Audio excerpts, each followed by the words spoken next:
What's good, everybody? This is Brian Mazik, aka Franchise Play, and I got that recap of UFC on Fox 17. A lot of they don't keep up with the numbers as much, but we kind of try to keep up with the numbers a little bit. But this is UFC on Fox 17, the Rafael dos Anjos versus Donald Cowboy Cerrone 2. It was obviously a rematch, and dos Anjos this time is defending his UFC lightweight championship, and I'm going to tell you, he may not be the high-profile, headline-grabbing champion that the UFC craves, but he is the baddest man in the 155-pound division. He defeated Cowboy Cerrone via TKO in just 66 seconds on Saturday night in Orlando. Now, we're talking a lot about people knocking people out in seconds lately in big-time UFC title fights, and we saw it again on Saturday here, like I said, in Orlando. Cerrone is known as a notorious slow starter, but that hitch in his giddy-up was his downfall on Saturday. That and a nasty left kick to his midsection. The champion left no doubt who the better man was. Obviously, this was the second win over Cerrone in as many meetings. From the outset, dos Anjos looked more lively as the first punches he threw found the mark. The two momentarily went into the clinch, and the champion landed a knee in the same spot that he would land the kick seconds later. He winced from the knee, but he completely folded and retreated to the cage when the kick connected. Now, dos Anjos immediately began to launch a myriad of punches in an effort to finish Cerrone, but Cerrone showed a lot of heart and resolve as he tried to regain his breath. The fight went to the ground, but dos Anjos was the only one throwing strikes once it went to the ground. Cerrone kind of turtled into a shell trying to cover up, but dos Anjos was relentless, and referee Herb Dean stepped in to stop the fight. The first victory over Cowboy was actually a unanimous decision back in 2013.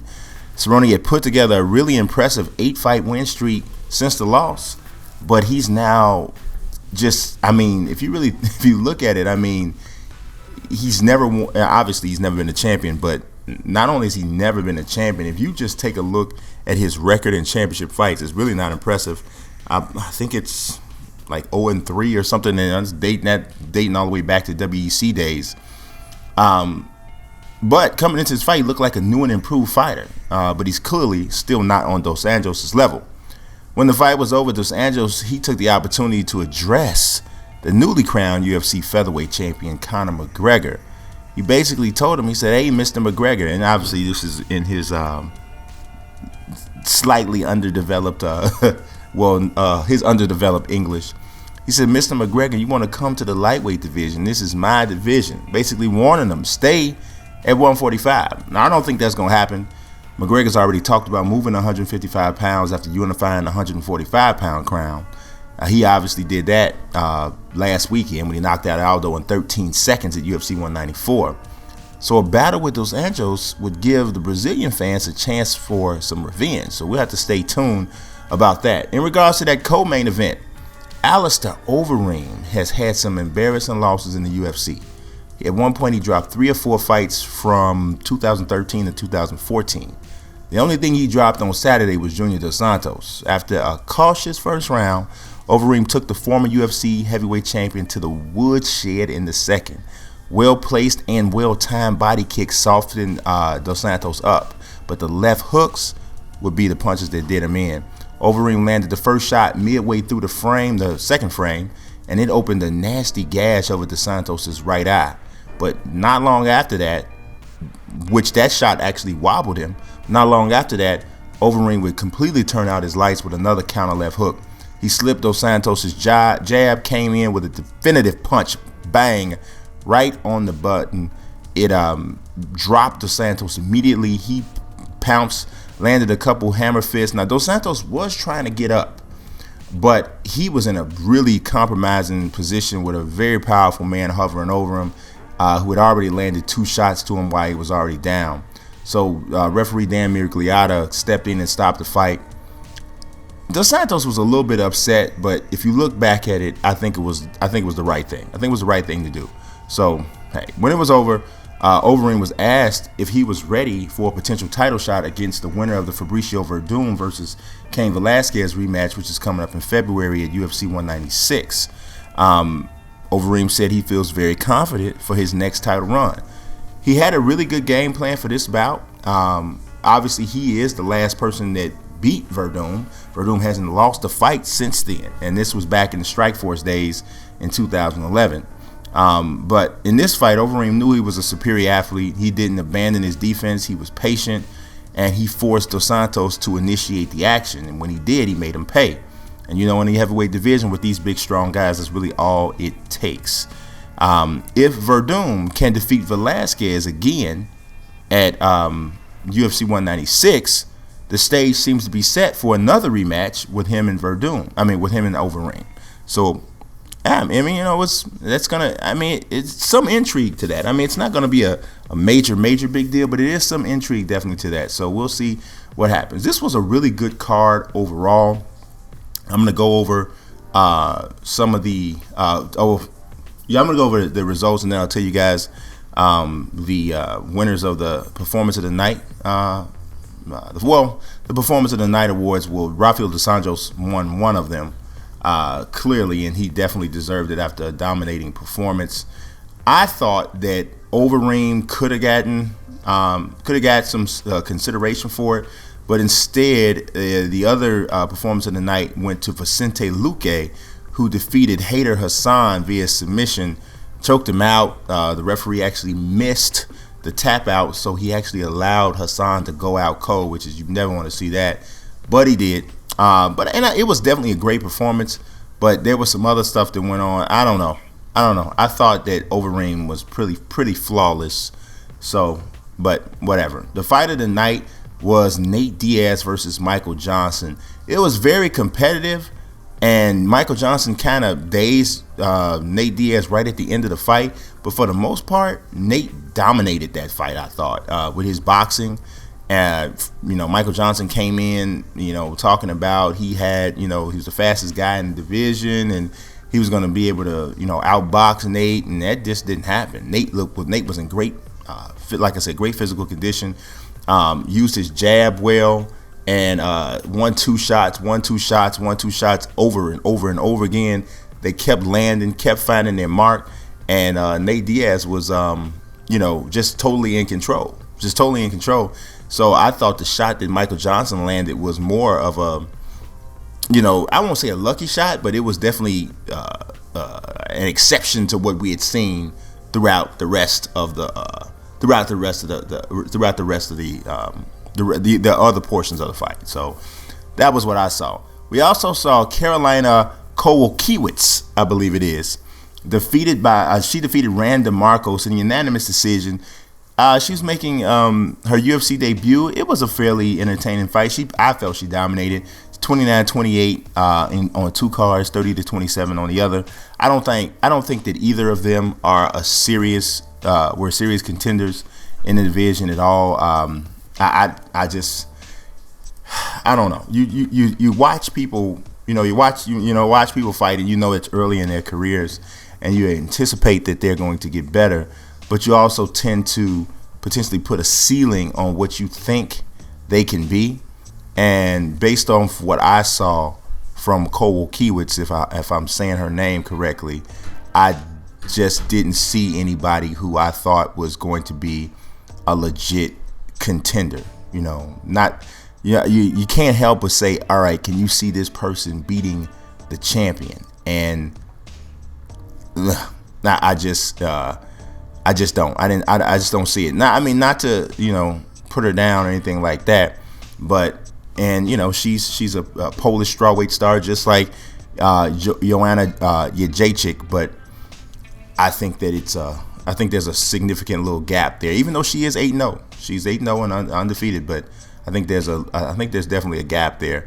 We also saw Charles Oliveira defeat Miles Jury, and it was a really nasty submission win via guillotine.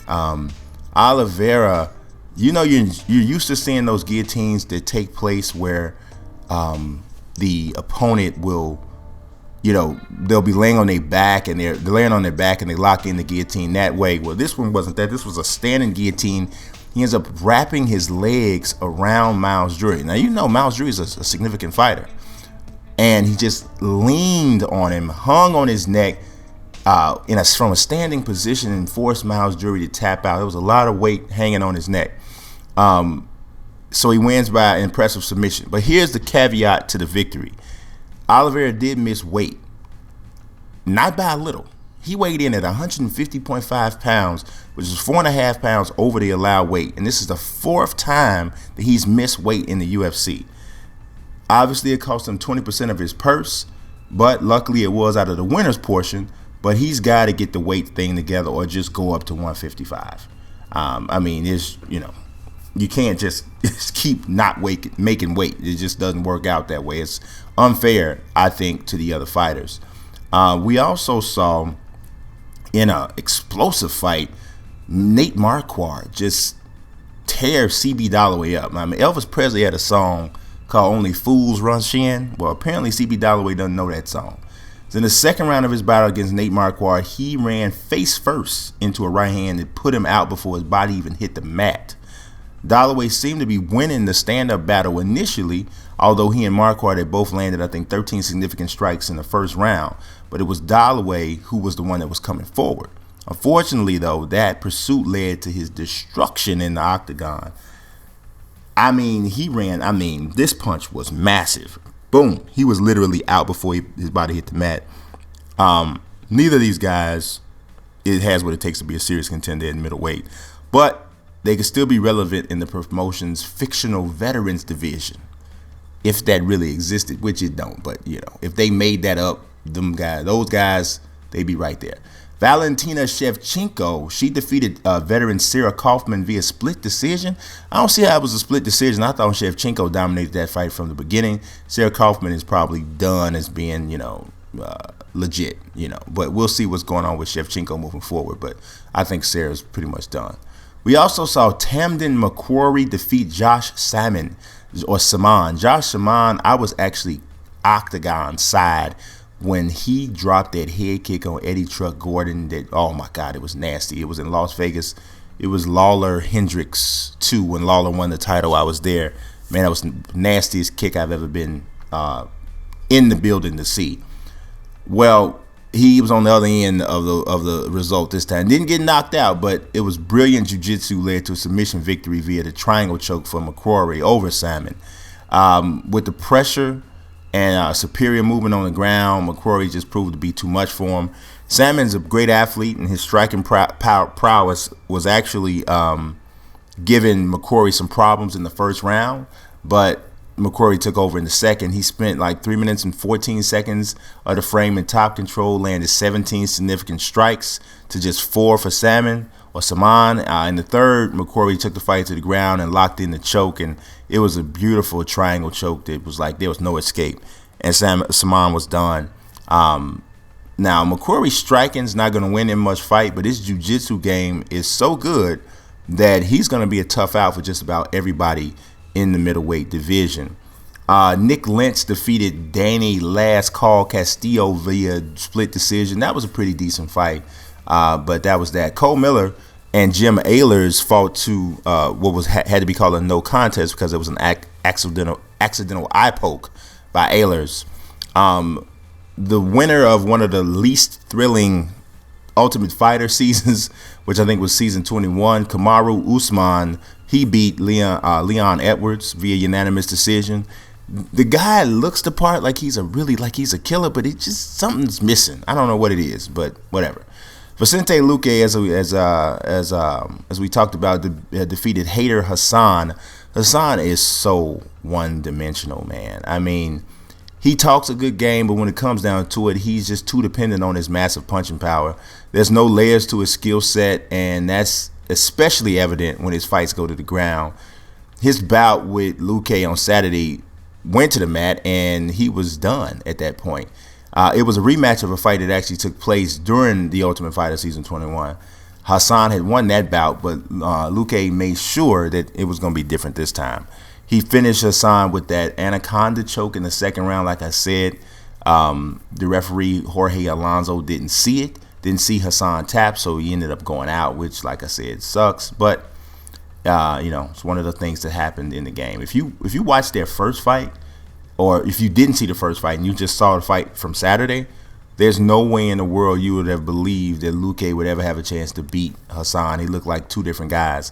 But it just goes to show you how much one fighter can improve while the other just kind of stays stagnant. And that's what we saw. Him just, Hassan just isn't adding anything. Now, the first prelim, Francis Ngannou. Now, I had this, there was no sound for me when this fight was going on, so I hope I'm pronouncing his name right. He defeated Luis Enrique via second round KO, and there's always some room in the heavyweight division for a devastating puncher. And Francis Ngannou made a destructive statement in his UFC debut. His brutal left hook separated Enrique from consciousness, gave the 29-year-old Ngannou the win. I mean, you got to see this. If you can, you shouldn't have a problem finding it if you go on Twitter. Nasty left hook. It was just his first win on the biggest stage, but one-punch KOs are attention grabbers. So you just got to hope that Ngannou was more consistent than his countryman Chick Congo, because Congo teased us with his big, hulking, imposing physique and a few exciting KOs, but overall his UFC career was much less than spectacular. His Bellator career has even been less than spectacular. So that's the night of UFC in Orlando. It was a really good card to close out the year. We'll see. Going into next year, January the 2nd, you have UFC 195, Lawler against Carlos Condit. Stipe Miocic against Andrei Arlovsky is also on that card. So I will be recapping that one as well. If you guys dig this, please do not hesitate to leave a like. And if you haven't subscribed as of yet, please do. I appreciate you watching. God bless. Peace.